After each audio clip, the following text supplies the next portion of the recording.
సర్వాధికారి అయిన మా ప్రియ పరలోకపు తండ్రి, మీ మహా కనికరము దయను బట్టి మిమ్మల్ని స్తుతిస్తున్నాను.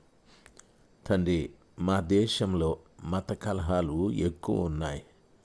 మీరు కనికరించండి ప్రభా. ఈ మత కలహాల ద్వారా ఒకరిని ఒకరు ద్వేషించుకుంటూ దూషించుకుంటూ బ్రతుకుతూ ఉన్నాం. పూర్తిగా భక్తిని మర్చిపోయాం. మతమే దేవుడిగా మారిపోయాది. దేవునికి మతం లేదు అనే విషయం ప్రజలు తెలుసుకోవడం లేదు. మతము అనేది ఒక విశ్వాసం. ఆ విశ్వాసానికి సంబంధించిన కార్యాలు ఎన్నో చేస్తూ ఉన్నారు.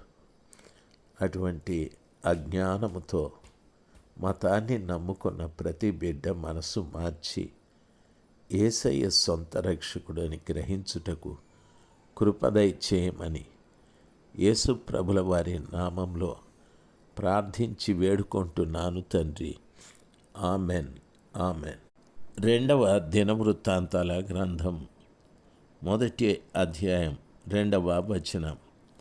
యెహోవా సేవకుడైన మోషే అరణ్యమందు చేయించిన దేవుని సమాజపు గుడారము గిబియోను నందు ఉండెను గనుక అని వాక్యము సెలవిస్తుంది.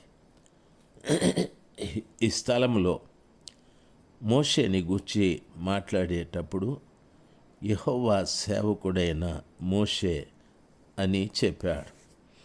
దైవ జనాంగమా, ఈరోజు చాలామంది దేవుని పరిచర్య చేసే దైవ సేవకులు ఉన్నారు. మనము ఆలోచన చేద్దాం. మనము దేవుని సేవకుడేనా అనేది బైబిల్ సెలవిస్తుంది. దేవునికి మనం సేవకులా, మనుషులకు మనం సేవకులా అనేది ఆలోచించాలి. ఎప్పుడూ కూడా మనము దేవునికి సేవకులుగా బ్రతకటానికి నేర్చుకోవాలి. మనం చేసేటటువంటి పని, మనము నమ్ముకున్న దేవుడు నిరంతరము ఉండువాడు. నిత్యమైన సత్యమైన దేవుడు. ఆ గొప్ప దేవుని ఎప్పుడు కూడా నా యజమానిగానే నేను చూసుకోవాలి.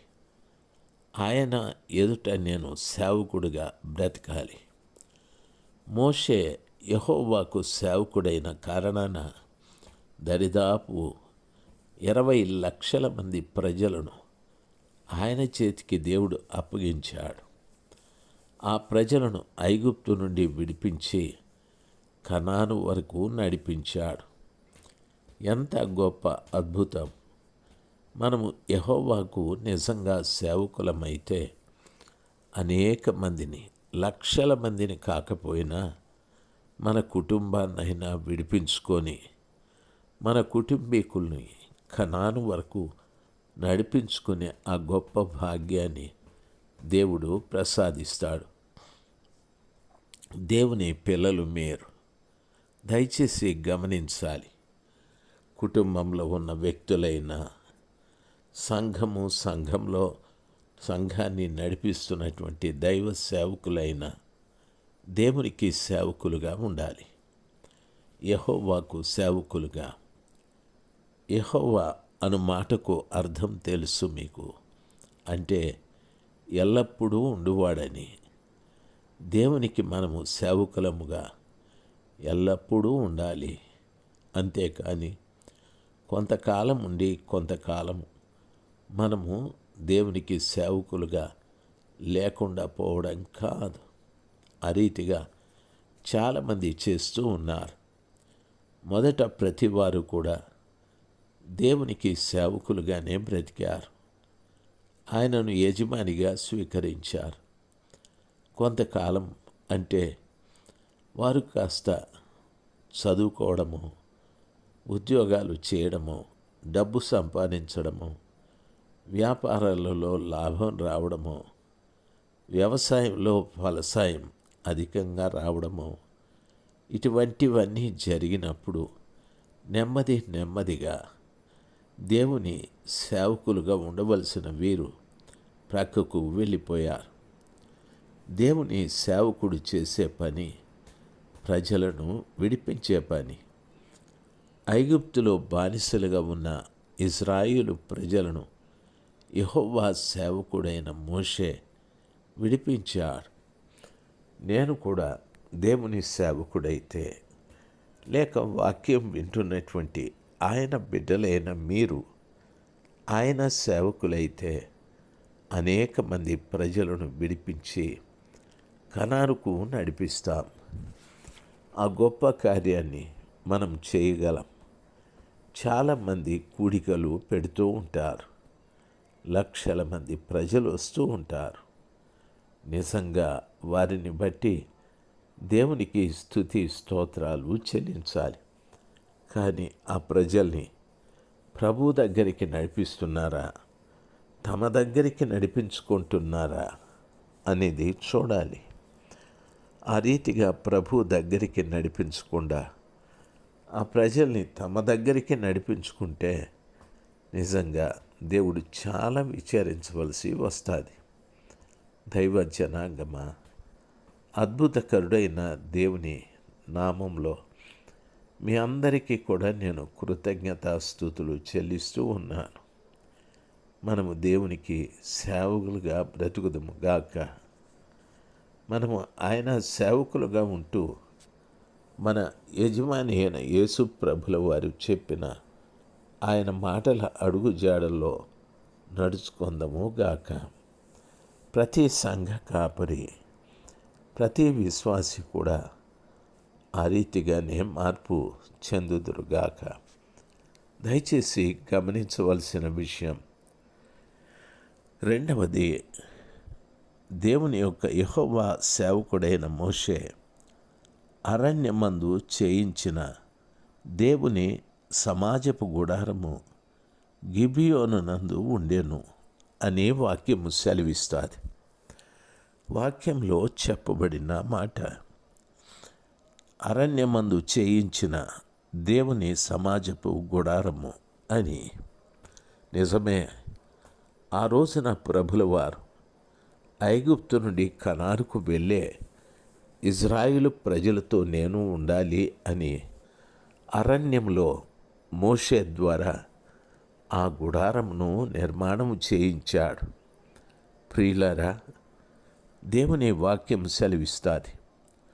అది ఎక్కడుంది అంటే గిబియోనులో ఉంది అని చెప్పారు. గిబియోను అంటే ఎత్తైన పర్వతమని. ఈ రోజున ఈ లోకారణ్యంలో మనం కూడా దేవుని కొరకు ఒక గుడారాన్ని నిర్మాణము చేయాలి.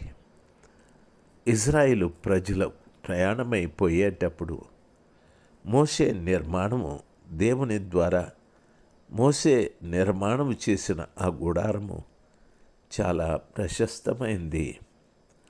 ఆ గుడారము ఇశ్రాయేలుల దండు వారి మధ్యలో ఉండేది. ఆ యొక్క గుడారంలో బలిపీఠము ఉండేది. ప్రాకారములో ఆ బలిపీఠము ఆ దినమున 12 గోత్రాల ప్రజలు పాప క్షమాపణ నిమిత్తం ఆ బలిపీఠము దగ్గరికే వచ్చేవారు. తరువాత గంగాళము, అది మనుషుల శుద్ధీకరణ ఆచార క్రమమున నిమిత్తము వాడుకునేవారు. తరువాత బంగారపు సంకుపు రొట్టెల బల్ల, అనగా రొట్టె ప్రభుల వారు విరుస్తూ, ఇది నా శరీరం, దీన్ని భుజించున్నప్పుడెల్లా నన్ను జ్ఞాపకం చేసుకోమని చెప్పాడు. ఆ రీతిగా ఆ సమకపు రొట్టెల బల్ల దేవుని వాక్యానికి సూచన. తరువాత బంగారపు ధూపవేదిక, ఈ ధూపవేదిక ప్రార్థన జీవితానికి గుర్తు. తరువాత బంగారపు దీపవృక్షము, బంగారపు దీపవృక్షము ఒక వ్యక్తి ఆత్మ నింపుదల కలిగి ఉండటానికి అది సూచన. తరువాత మందసపు పెట్టె, ఆ మందసపు పెట్టెలో చిగురించు అహరోను కర్ర బంగారు మన్నా పాత్ర, నిబంధనల పలక ఉండేది. నిబంధనల పలక తండ్రి అయిన దేవునికి, ఆ బంగారు మన్నా పాత్ర కుమారుడైన యేసు ప్రభుల వారికి, చిగురించు అహరోను కర్ర పరిశుద్ధాత్మదేవునికి సూచన. ఆ రీతిగా అరణ్యంలో దేవుడు మోషే ద్వారా చేయించినటువంటి ఆ ప్రత్యక్షపు గుడారము గిబియోను నందుండెను అనేముంది. ప్రియులారా, ప్రభు చిత్తమైతే రేపు ఇంకో కొన్ని విషయాలు దీని గురించి మీతో మాట్లాడుటకు ప్రభు సహాయము చేయునుగాక. ఆమెన్. ఆమెన్.